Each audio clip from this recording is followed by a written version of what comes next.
Welcome to Whiskey Lore, The Interviews. I'm your host, Drew Hanisch, the Amazon bestselling author of Whiskey Lore's Travel Guide to Experiencing Kentucky Bourbon and Experiencing Irish Whiskey. And today I am going to the state I grew up in, North Carolina, to talk about a little bit of Carolina whiskey history, dig into the history of a historic mill that may have had a little bit of a whiskey history itself, and also learn about Cook's Mill Straight Bourbon Whiskey, which is a new spirit that is catching a lot of people's attention. Dusty Dan's been on the show before. He did a recent review on it and gave it high marks. Fred Minnick has done reviews on it and given it high marks. And so we'll talk a bit about the whiskey as well as we get into this. So welcome to the show, the founders of Cook's Mill, Jason and Jeanne Queen. How are you guys doing? Fine. Good. How are you? I'm doing good. Doing good. So it's fun to chat a little North Carolina history, whiskey history, because I've been doing all this digging into Tennessee's whiskey history, and so I'll pick your brain on a couple of things that I've come across. But first, kind of give us an idea of how you discovered this old mill, and I'll talk a little bit about the mill that got you eventually involved in creating this whiskey. Yeah. You want to start? Sure. Let's see, it was our 10th wedding anniversary, and Jason drove me out in the middle of the woods, and he said, I have a surprise. I was like, what's going on? So we pull up to this old mill building, and he had purchased it from Preservation, North Carolina, which is a near and dear to our heart organization in North Carolina. They preserve and work toward conservation of old buildings. So he had purchased it and was like, surprise, happy anniversary, and let's make a vacation spot. Sort of halfway in between where we grew up. He grew up in Burlington, North Carolina, and I grew up in Hillsborough, North Carolina. So it was sort of the midway point in Mebane. When we went inside, there were all of the systems still in place for the mill. So it was really interesting, and we felt like we couldn't take it out to make sort of a vacation spot. So it took a while to sort of figure out what the purpose was going to be, but during the pandemic, we kind of got there and decided we wanted to restore the mill. Yeah.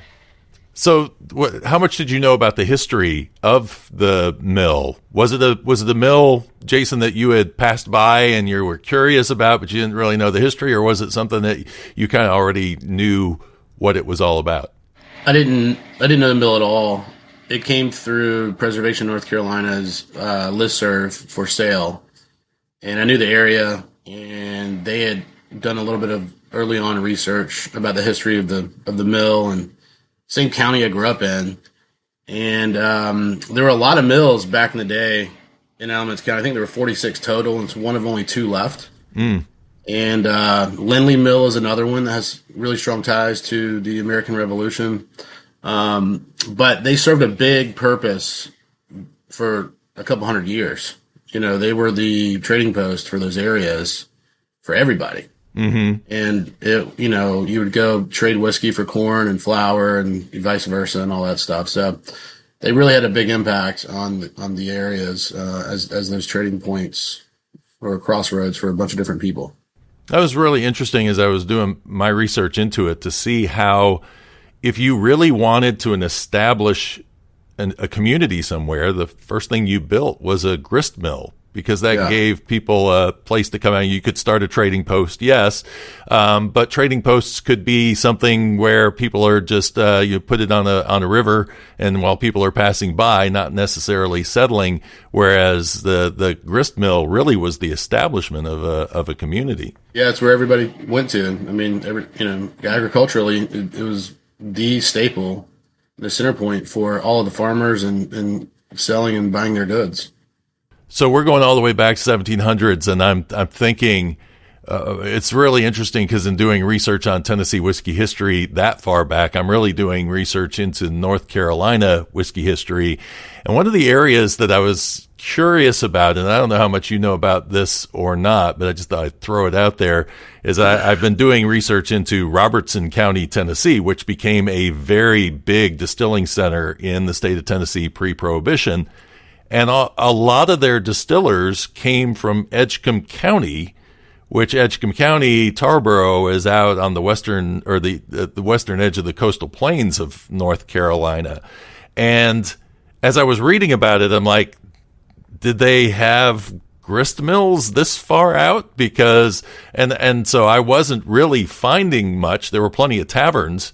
So there was definitely a drinking culture there, but it seems like the grist mills in North Carolina probably went up to maybe around Raleigh, but didn't necessarily go much further than that. Does that ring true? I mean, I've never thought of it, but yeah, I mean, thinking through mills in eastern North Carolina, they're hard to find. Because it's not really a corn growing area. Once you start getting that, I mean, tobacco, yes, but I mean, Halifax County, Interstate 95, which is just east of Raleigh, is probably about the corn line, I would say, for the most part, for larger production of corn. But yeah, there are two moonshine capitals in North Carolina, right? There's the mountains and then the east coast, or the east side of the state. And there's really not much in the center part of the state in regards to moonshining, which is really interesting. But the eastern part of the state had a lot of swamps and places to hide, and the Great Dismal Swamp, and the Quakers came down and were hid through there, and slaves and everything else, and they had their own actual community for a long, long time internally. And they were making whiskey with rye, and the mountains and the moonshiners in the mountains that you traditionally hear about in North Carolina were more corn forward whiskeys. Yeah, the Tennessee was interesting, and I don't know how much this creeps over to the eastern side of the Appalachian Mountains, but rum prior to the Revolutionary War, for sure, was what everybody drank because it was the traditional drink. And what was interesting was that they got their sugar from sugar maple trees rather than getting them from the West Indies like New England was getting it. So whereas I'm sure on the coast they were probably picking up a lot more of the molasses that was coming up from the West Indies. I just always assumed it came from the Caribbean. It's interesting it came from locally. Yeah, because they had sugar shacks everywhere. And so part of what makes this research interesting is thinking about Western North Carolina and the fact that there are distillers up there that make sugar shine, and we're always under the assumption that that was because they were looking for a quick way during Prohibition to get their stills rolling and be able to distill faster. But in reality, it probably had more to do with the fact that they had all those sugar maple trees around, and everybody was producing their own sugar out of it. Interesting. So it just evolved. Yeah. This is what's fun about digging back into it, because there's so many assumptions that we make in terms of history, and when you dig in, you all of a sudden find that places you didn't think had a particular history, like North Carolina. We don't really associate North Carolina with whiskey so much these days, other than with moonshine. But one of the characters that I was following in my book to kind of demonstrate how long ago or how far back distilling in the Carolinas and Tennessee actually went was Herman Husband, who was a preacher and a man in the pre-revolutionary time that had basically created a little mini rebellion in North Carolina. Now, this is 20 plus years before the Whiskey Rebellion, that where George Washington had to go out to Western Pennsylvania and put that down. And Herman Husband was actually there too, and he was the last guy that was pardoned by Washington for the Whiskey Rebellion. But so many of the distillers that I know of that became Tennessee distillers actually started out in North Carolina distilling. So the tradition was definitely there. Yeah, for sure. It's been there a long time. And her husband was one of the regulators, I believe. Yeah. Yeah. In the regulator movement, which was about, 5 miles from the mill. Okay. Yeah. The Battle of Elements, right? Yeah. 1769, 1770 era, which was when it's really interesting to see that a lot of Tennessee's leaders, James Robertson, the father of Tennessee, came from your area. And during the regulator movement, that's when he moved out to over the hills. So, yeah, a lot of connections. So what's interesting is how how much did you know about North Carolina distilling history other than moonshine prior to getting into this? Well, I think the only history we really have, and growing up in North Carolina, you just know it from day one. I mean, you just hear it constantly. But the distillery, moonshine in the mountains, NASCAR, the whole 9 yards, right? And then Prohibition. And most of that IP left and went to the states that had the medicinal licensing for, Kentucky, Tennessee, whatever it was. And then it never really recovered. Anybody that stayed did it illegally and did it in the mountains. And if you knew, you knew. And, you'd have some every now and then. And that was really about it until I think craft breweries kind of blew up and started changing the laws. And then that kind of paved the way for distilleries, I guess, maybe 10, 15 years ago. And that's slowly starting to come online now. Were you more of a whiskey drinker or a beer drinker through the years? I am solely bourbon whiskey now. I do drink champagne every now and then, but mainly 99% bourbon whiskey. But yeah, it's been part of, as a North Carolinian, it's part of your history from day one. Like, you just kind of know. Popcorn Sutton, I think Tennessee and North Carolina kind of share that fame. But there's a couple that you just know, and you don't know how you know, but you know. Yeah. Or you drank it growing up. Like I definitely had moonshine growing up, or backyard wine, they would call it. Dandelion wine. You ever had that?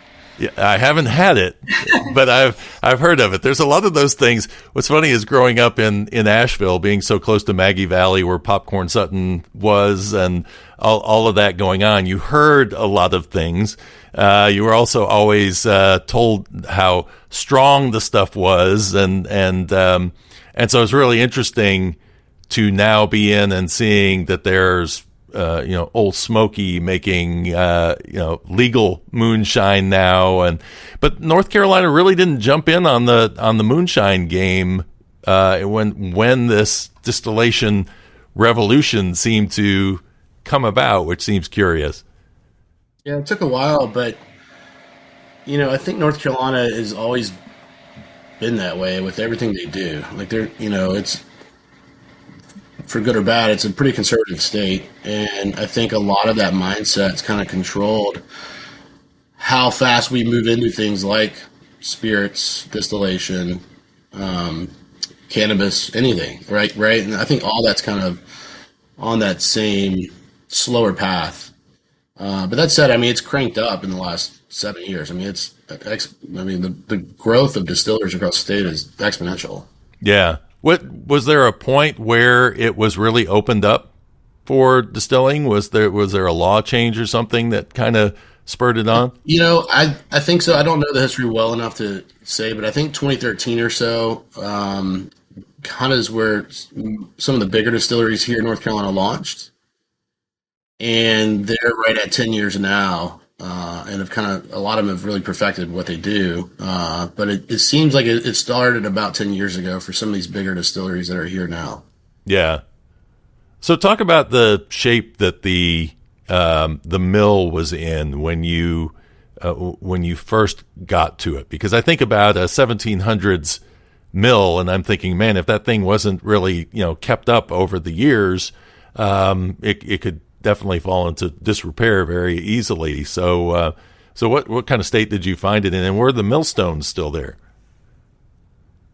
Luckily, yes. All the grindstones. Well, I think there's three? 6 total. Oh, there's 6. Oh, but 2 pairs.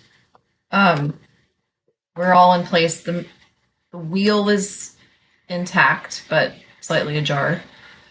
But the cool part is all the mechanics in the building were really intact. So I don't know all the terminology, but like the grain lifters and Jason, Shuckers, the cleaners, the conveyor belts. It's all pretty much built without any nails. It's pretty amazing how they did it.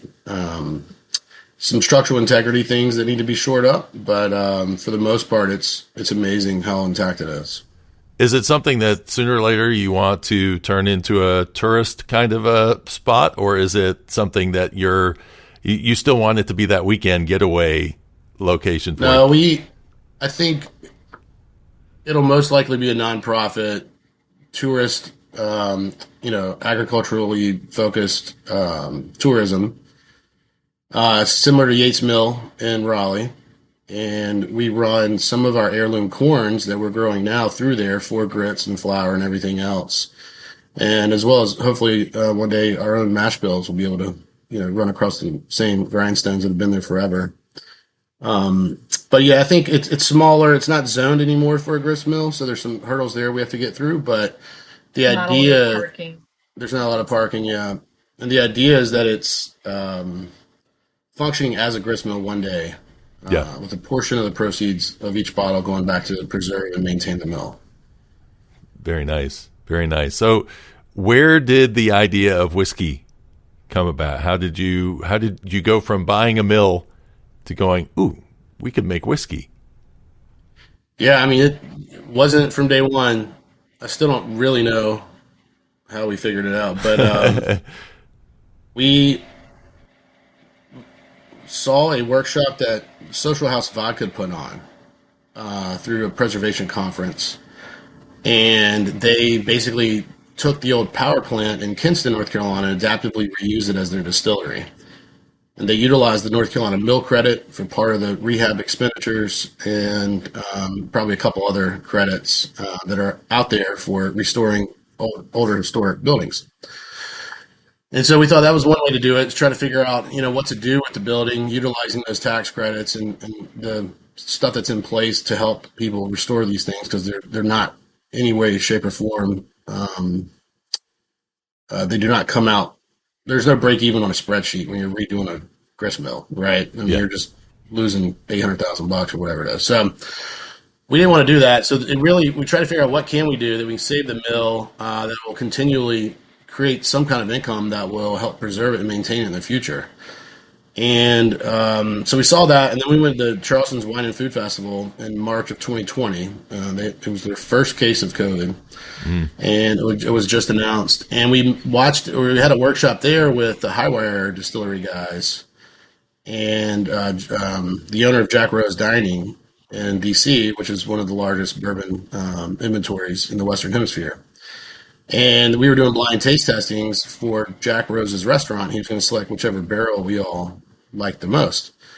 And they got into it, and they were explaining how, they had revitalized the corn. They had found Jimmy Red with a South Carolina professor. I believe his name was David Shields, and Sean Brock from Husk. And they spent, X amount of seasons reviving this corn, and then they started making bourbon with it, and they started to kill it. They started, winning all these awards. It's 100%. It's made with 100% corn, which is typically an inferior whiskey from a marketing standpoint. And they just figured it out, and they were killing it. And it was something really cool, we thought. And so we decided to get some corn tested at our mill at NC State University and see, if there was any cool heirloom corns or anything like that. And we found a professor and a PhD student who had basically spent the last few years identifying which native heirloom corns make the best bourbon and why. And our corn was terrible. It was post 1940, GMO, cross-pollinated, whatever the terrible stuff is. They said, you don't want this, but you want these. and they gave us 5 different strains of heirloom corns that were in a vault at NC State. Mm. One only had 2 cobs, and we spent 3 years just about growing out that corn just to have enough to distill this year. So it's still 3 years out, a minimum, before it'll actually hit the bottle. Yeah. But that is kind of how it all came about. Once we saw what they were doing with the Jimmy Red corn in South Carolina, it kind of started to click, and we were, what if we started a whiskey bourbon company that's really more culinary focused in quality and everything else, and have a portion of those proceeds go back to restoring the mill. And one thing led to another, and that's kind of how it started. It's interesting you mentioned that the only other thing that you really drink is champagne, because we think about, in the wine industry, you talk about terroir. And when talking recently with Waterford Distillery in Ireland, all they are doing right now is looking into different types of barley and trying to figure out how different farms across the island will influence the flavor of a whiskey through just different locations of getting this barley. And so what's interesting about this, first of all, they did the same thing. They went out and they went to some, I had no idea these places existed, that there were people that were holding on to old heirloom varieties of grains, which is fantastic. The idea that some of these varieties have not been grown for who knows how long. How do you determine where you're going to grow that corn? Because you have very different climates between the mountains of North Carolina, the Piedmont of North Carolina, and then down around the Raleigh area, and even the coastal plains, which likely wouldn't be your best option. Yeah, I mean, for me, that's the fun part. The experimental and innovative part, and kind of the reason we think there's a viable business model here, because of the unknowns and the potential high quality liquid that's going to come out of these heirloom corns that nobody's seen in a couple hundred years, arguably, right? And we have the ability to do all kinds of stuff: limited runs, small batches, blends, whatever we want as these corns are coming out. Age them, 4 versus 8 years, all that stuff. And I think if we're anywhere close to what we think we're going to be, at a minimum, we're going to have these really, really unique barrels aging at different stages from different parts of North Carolina, all with the same mash bill as a constant, and then all with, the same barrels and char and toast to keep those constant across all. But there's going to be some amazing differences in between just the, one of the corns we have is Jimmy Red. We're using one of those. And just that, the difference between Halifax County or Deep Run, North Carolina, or Henderson or Catawba County soil, we're going to be able to identify, if there is any, those differences and nuances in each one of those barrels as they come out. And so the documentation of that and amassing 10 to 20, 30,000 barrels over the next 5 years with the numerous different heirloom corns in numerous different parts of the state is something I think is really cool about what we're doing. I mean, it's kind of the next evolution in, bourbon making. It's not nothing new, right? Champagne, wine, everybody does it. Yeah. But it's, and a lot of people argue a lot of that flavor is distilled out during the distillation process. But I think Highwire's really proven that to be different. And they've proven that you can do a corn forward bourbon at a very high quality level. And I think highlighting the agricultural part of North Carolina and one of the biggest crops we grow is exactly where we want to be. Yeah, when you see a distillery like Iron Root in Texas, they are trying to breed their own strains of heirloom corns on top of that. And there is this sense that corn is corn. But I think the reason that people get that impression is because, like the Scots do in Scotland, a lot of them use the same yeast strain. They just use a standard yeast strain, and then everything else is what matters with it. In the U.S., it seems like corn is sort of taken for granted, and the deal in Ireland was the fact that accountants got into it and said, you know what, we can't keep using these low yielding barleys. We need to go with this standard barley that works for getting the most yields out.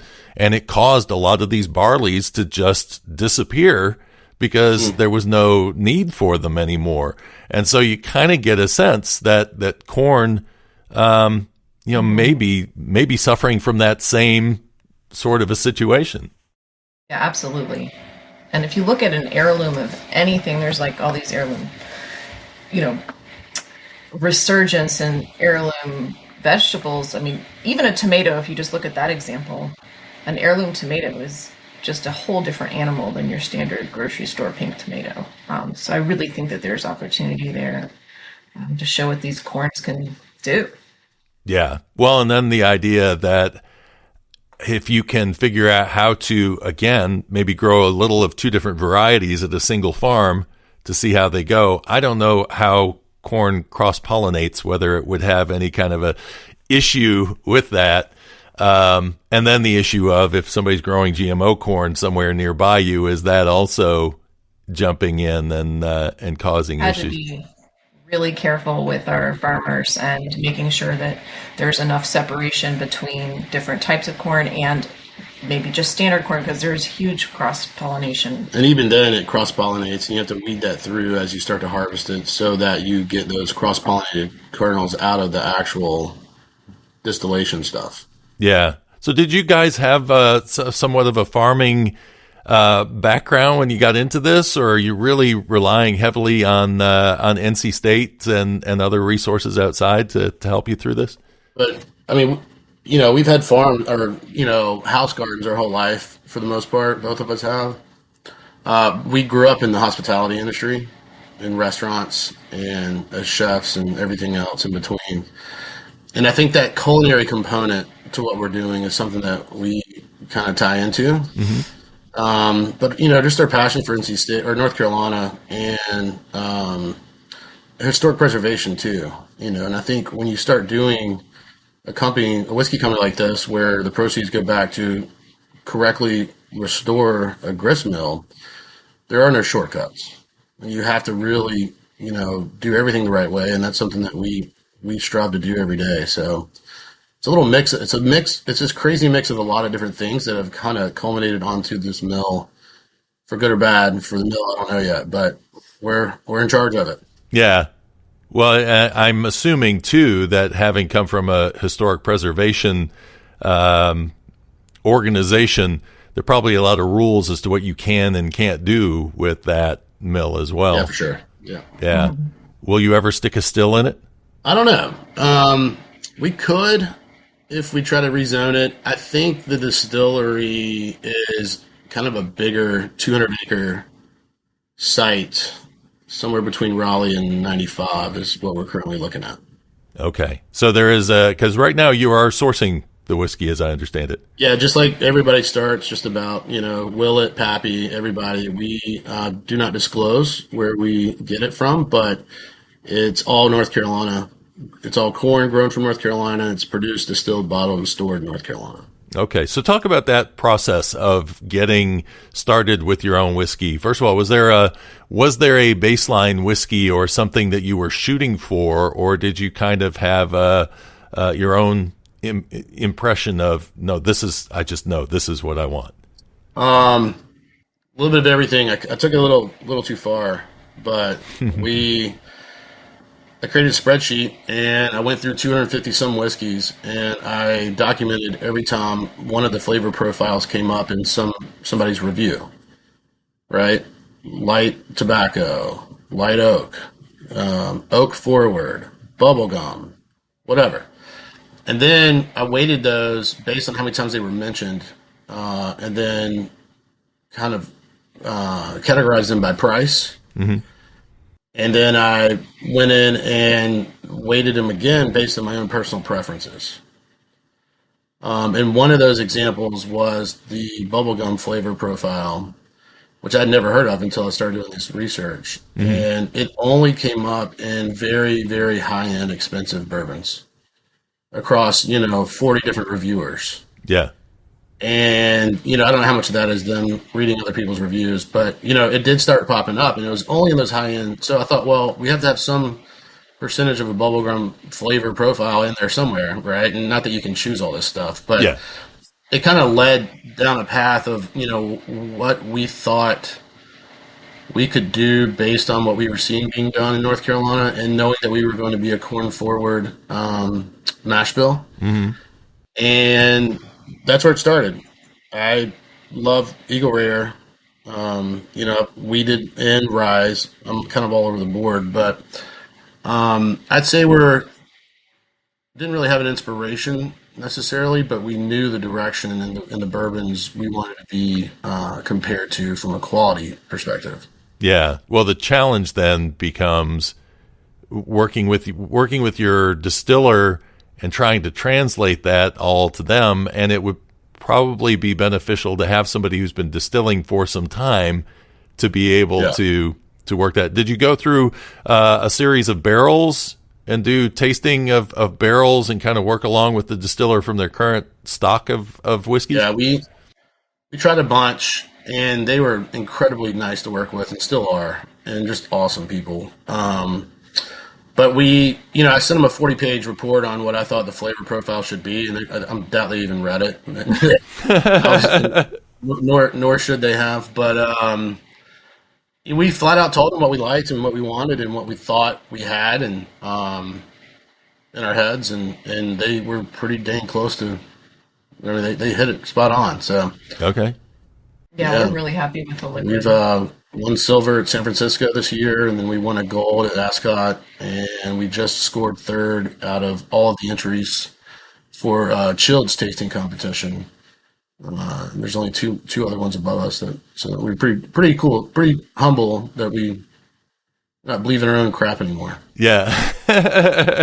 Well, and then the other part is that you're getting outside of the state, which, again, you're creating some exposure. I noticed when I looked at the bottle, it says American straight bourbon whiskey.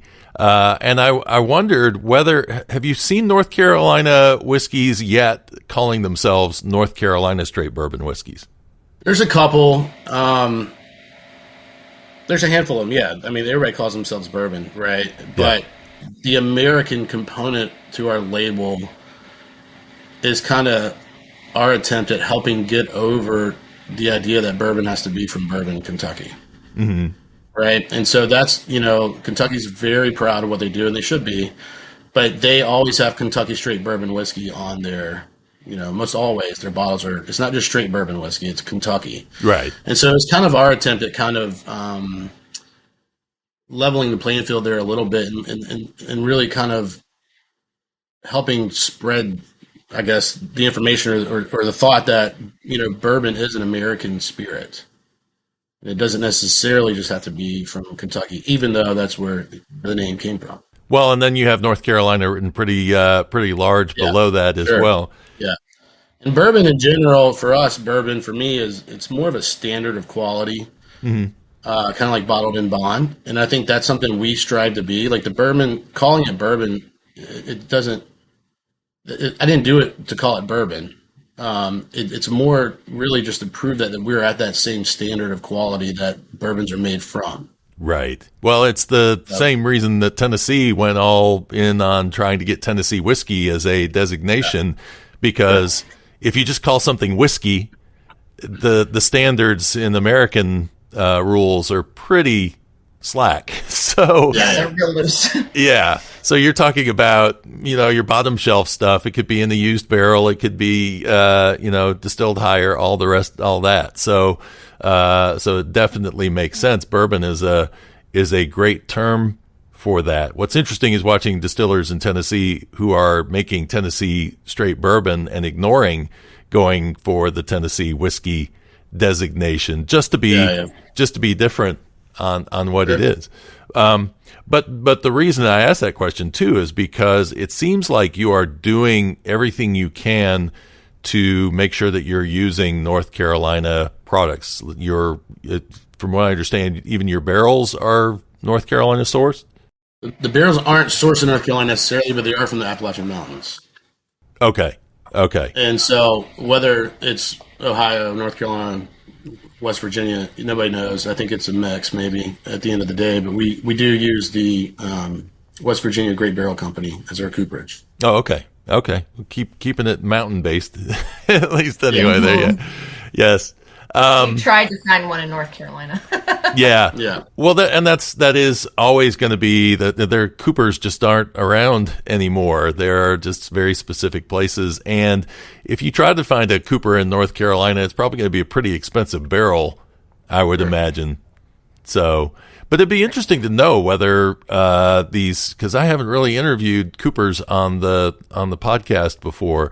And it'd be interesting to know if places like Kelvin Cooperage would actually allow you to, bring in barrels from out of Kentucky and have them make them there and then ship them back to you so that you could do that. Yeah, I don't know. So make it completely North Carolina. Well, you also use rye, and I understand your rye doesn't come from North Carolina, but the question is, Highwire is making a rye whiskey out of a rye that they're growing in South Carolina, that they had found a strain, I think it was called Paris or something. I can't remember, but I know they have an Abruzzi rye they're using, an Italian rye that also grows in North Carolina. That's it. And we actually use that as well. Okay. I think I misspoke a previous podcast, but our rye is from North Carolina. The malted barley is not. Okay. So talk a little bit about the road to getting a whiskey on the shelf in North Carolina and elsewhere. Growing up in North Carolina, knowing the 3-tier system, and knowing how hard it is to get a whiskey on the shelf, or to find a whiskey on the shelf, what is the challenge to trying to get whiskey on the shelf in North Carolina? It is damn near impossible. It is the hardest thing that we've had to do from a startup spirits company to date. There's I don't even know anymore, 176 boards in North Carolina. ABC boards, there's only 100 counties. Some of those are dry, so if you have some counties that are 3 or 4 boards in one. And most times they don't talk to each other at all. And there's some that are awesome, right? I mean, that get it and know what they're doing and love North Carolina products. And New Hanover County, for example, was awesome to work with. They put our product in every shelf in every store immediately the same day. Other ones have their own ways of doing it to protect other SKUs and larger conglomerates in the way that they have to introduce stuff, which makes sense, I guess, but it takes forever to get in. And then to make it even more difficult, the store managers in most cases are the ones that choose where it sits on the shelf. So you have to go into each store and see where they're putting it and then try to fight for that shelf space, whether it's on the top shelf of the bourbon or the bottom or in the North Carolina section or both. I mean, there's so many different variations there. They're all great to work with, but it's the time that it takes to get in front of everybody, do your tastings, get into all the boards, and then educate the hospitality sector around those boards that it's then available for them to order from. Yeah. How about out of state? Did you out of state was complete opposite. Yeah. It was like how it should be, in my opinion. It was unbelievable. We launched in October in North Carolina of 2022 with 7,500 bottles. And we sold 3 times that amount in 1 week in March in South Carolina when we launched. Wow. 3 times what we had sold in North Carolina since October. Yeah. So whatever we sold in 6 months in October, from October to March in North Carolina, we tripled in South Carolina within the first, 10 days of being in South Carolina. Well, then you send all your friends down across the border to, yeah. That's why our local shop here, they'll post price in North Carolina, price in South Carolina. The difference I say between North Carolina and South Carolina to me is that if you're trying to find a hard to find whiskey and you don't want to pay an exorbitant rate for it, if it actually does exist, then you go to North Carolina because they don't price gouge there. Whereas you go, I found a bottle of Jack Daniel's 10-year the other day. It's $80 $500 price point, and they were selling it for $350 in my local store. Yeah. I'm like, Yeah. so there's you kind of weigh it and figure out. So are the Carolinas the only place you're at right now, or have you expanded out? We just got licensed 2 weeks ago in Tennessee. Okay. We're launching online sales across all 47 states the next 30 days, and then we're slowly working our way towards Illinois and kind of up the Middle East or the Mid-Atlantic region of the United States. Okay. Let's talk a little bit about the whiskey itself, and we'll jump in and do a tasting here as well. Talk about the process of coming up with a mash bill and where your corn is coming from. So the mash bill, we typically don't disclose, but it's a little bit of a higher rye. It's not a full 95 just by default or definition of bourbon. It's just a higher rye with about 75% corn. Mm-hmm. The heirloom series that we come out with moving forward, the corn's a little more forward. But we wanted something as a constant here that we could then benchmark and compare everything else that comes out to. And really wanted to master making bourbon out of North Carolina locally as much as we could. So this corn came from Catawba County. It's in the western part of the state, and we have 5 different farms growing corn now from that point eastward, all the way through to Deep Run, North Carolina, which is pretty much Kinston, North Carolina, which is pretty far east. Yeah. And my personal preference was for a rye bourbon. I knew kind of where we wanted to be. I didn't want this to be a 95 plus proof 4-year bourbon. We weren't there yet. Yeah. And we thought we wanted to bring something to the market that had flavor that you could taste, that the higher quality restaurants really understood, and we could, kind of compare and do some dinner pairings with them and the chefs and the bartenders and the best of the best across the state. And that's kind of what led us to the flavor profile, is that culinary component of what we're doing. Yeah. Well, the real challenge, because the bottle I have says it's a 3-year. Is that okay? 3-year. Yeah. So in 3 years, depending on distilling techniques and the grain and the barrel and where you're putting it in the warehouse and all of those different things, there's a lot to keep your eye on, and also to make sure that you kind of burn off that alcohol note and those tannins from the wood and all of that stuff.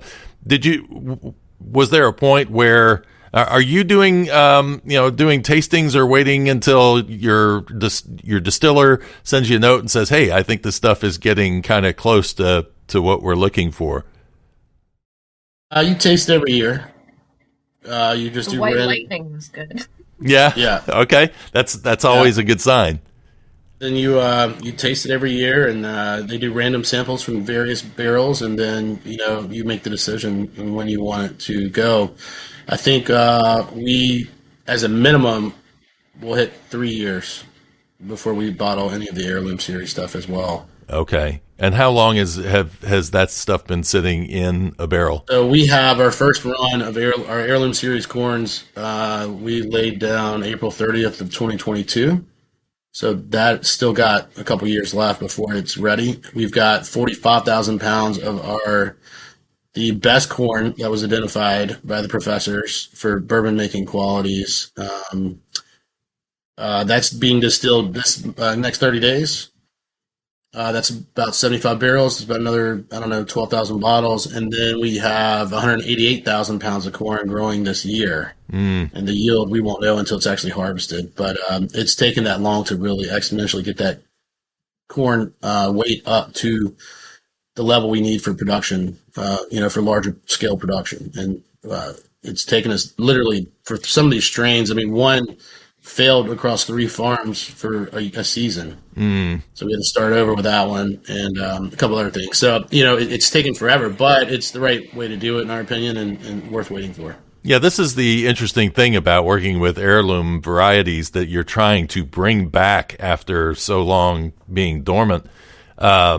is the idea that you can't just all of a sudden in one growing season have enough to be able to distill with. You kind of have to keep building year after year until you finally get it to. So are you at a point where you feel like you're probably growing as much as you kind of want to be growing in the future, or you still see a couple more years of growth in it before you're up where you really want to be? I think there's still some growth ahead of us. I think we could certainly continue to grow what we grow and be okay. But I think keeping those corns in different variations each season is something that we will continually do, right? And then once we identify, let's say, one of the corns is just absolutely exceptional in making bourbon for some reason, then growing that one corn across 5 different farms in 5 different counties becomes, part of the mission as well.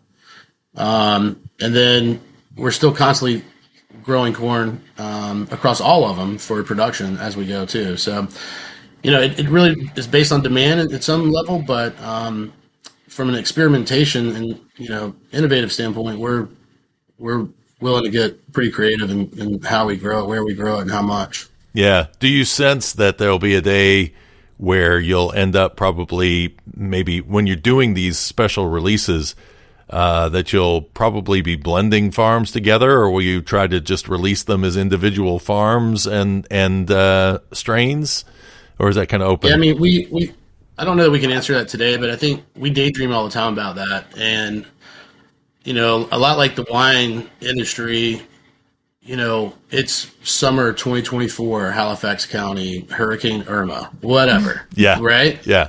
And I think there's a lot of that's going to come out of these that we can have fun with, if nothing else, that we can document, 2 different Jimmy Reds from, East-West North Carolina Jimmy Reds, and maybe those are a blend that we do, or maybe they're single runs or both. Mm-hmm. There's single or select barrel batches or whatever you want to call it, and they're side by side, and you can taste the differences in them. This is where you're, and then okay. That's where it all kind of comes. I mean, it comes together. There's so many variations there that it just, as somebody that enjoys bourbon, is really exciting because it's all different. It's continually different. It won't be the same run as we go, and there are no other barrels of liquid aging of this corn today. So your culinary background, I'm sure, helps quite a bit with this as well. Well, we think so. What do you think? Yeah, I mean, I think it motivates us to push the envelope and try something new and use something old to try to make something great. Yeah. Well, what I love on the nose on this, you said bubble gum. For some reason, when I was doing my nosing, I was going berry. I keep getting berry in this, and maybe that was that sweetness that you're talking about. But there's a nice little herbal rye in there as well. I was wondering whether you're using, are you using number 4 char barrels or a lighter char on these? This is a 3 char. It is a 3 char. Okay, I was wondering because. I mean, how aggressive is the aging on this? Are you storing these in bigger rick houses, or are these in kind of a smaller facility? They are in a 20,000 barrel rick house. This run, I believe, was, and then moving forward, there are 2 new 30,000 barrel rick houses that our bourbons are sitting in now. Okay. And the reason I ask on this is that it's it has a maturity to the nose on this that you don't normally probably expect when you see something that says 2 or 3 years on the bottle, and that was the surprise when I was also looking at some of the reviews. Was the talk about, wow, I mean, here's something coming out of North Carolina. It's not a 4-year bottled in bond. It is, it's a little younger than that, but it's still, coming across really, really nicely with a lot of different, bits of character to it and nothing that's really showing youth on it. Yeah. Well, thanks. That's, a lot has to do with the distillers. I mean, they are, I think, hands down the best in the state by far.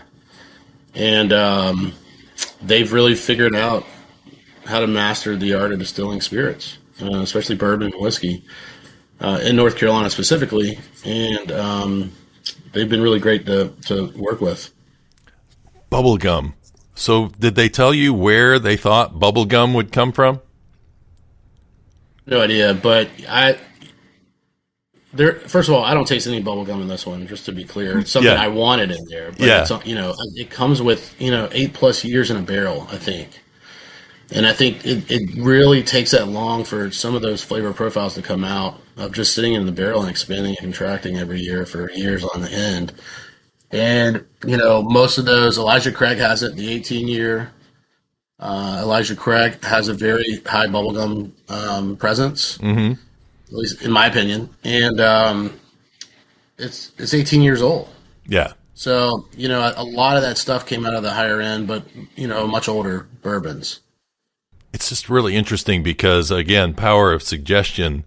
I got Big League Chew on that.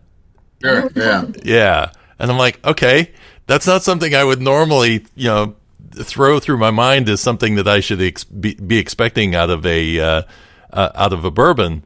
But it's definitely power of suggestion. It's definitely something that I was picking out of that. Yeah, for sure. Me too. I personally have a terrible palate.